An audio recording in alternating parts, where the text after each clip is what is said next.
Alright, gandang araw mga Coops. Tayo ay mamalengke muna dahil bibili tayo ng maulam para makapagluto na tayo ng pagkain.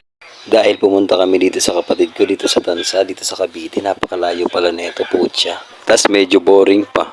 Kasi nga putya, naghanap ako ng court, wala akong mahanap dito. Nagdala pa naman ako ng rubber shoes, kala ko makakapaglaro ako dito. Hindi naman pala ako makapaglaro, pero okay lang din. Kaya ito, nangingingkoy na lang ako dahil boring nga. Baka mamaya, baka maisipan ko biglang umuwi, doon na lang sa bahay magbagong taon. Charot. Okay mga Coops, umpisa na natin magluto ng gatang laing nang may maulam tayo ngayon tanghali. Namiss ko kasi maggata ng gulay, kaya ito nagluto ako ng gatang laing. Kasi bihira lang ako makatikim nito eh.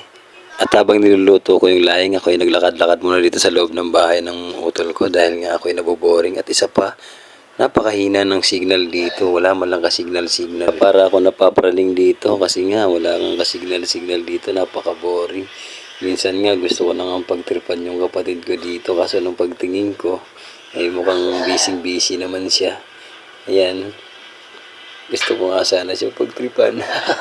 Okay, ito nga, luto na yung ating laing na gata.